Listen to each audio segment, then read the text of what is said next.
free multiplayer and no microtransactions. Now that's a name I haven't heard of in a very long time. And remember folks, there's 100% absolutely zero trace of golf clubs. And it's not a free DLC of a Mongol's daughter sodomizing Jin with a bamboo stick. Can we get a moment of silence for any poor soul who traded in Tsushima Ghost Die Twice in Neo mode, because they did an excellent job in this DLC. And quickly before we start, make sure you hit that subscribe button, because we are trying to hit 50k before the end of the year, because the word on the street is that YouTube is shadow banning a whole bunch of channels. So once you hit that subscribe button, you have to click that notification bell, baby. Now, isn't it ironic how Sucker Punch can get their multiplayer mode out first before Naughty Doggy style, and it's their first time making a multiplayer mode?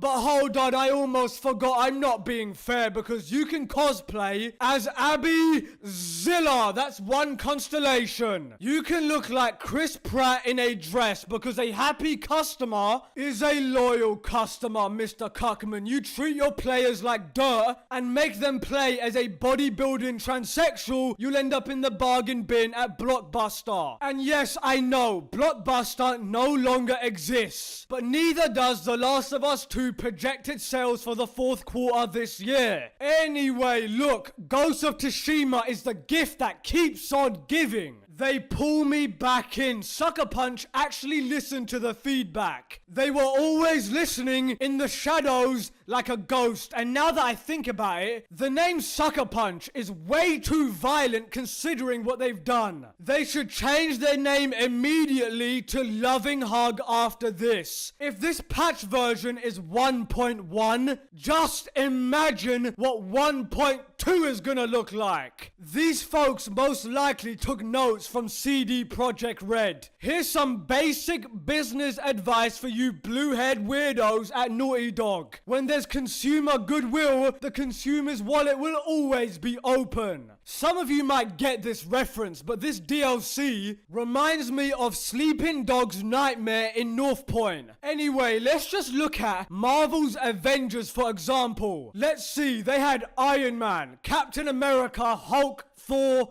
Black Widow, and just look how repetitive that garbage trash turned out. But Ghost multiplayer is nowhere near repetitive with just 4 classes. This DLC has more variety in a free update than Avengers does in a whole game. Yeah, cool. The hat is $5. This shield for your horse is a limited edition shield. That's why it costs $15. Yeah, show me the money. What Sucker Punch calls patches, EA calls DLC. I can picture that slimy, smirking scumbag CEO Andrew Wilson berating his employees. What do you mean their DLC is free? But the sad part is, we as consumers have been programmed to expect everything requires a purchase by these greedy, numbskull corporations. Times have definitely changed. Anyway, Ghost of Tsushima is irrefutably, undeniably the game of the year. It's laughable when people compare this masterpiece to Assassin's Creed or The Last of Us Part 2. No, The Woke of Us Part 2 is the reason why people hate the word sequel. And Ghost of Tsushima does a better version of Assassin's Creed than Arse Creed does of itself. And on that bombshell, thank you for watching. Manix out.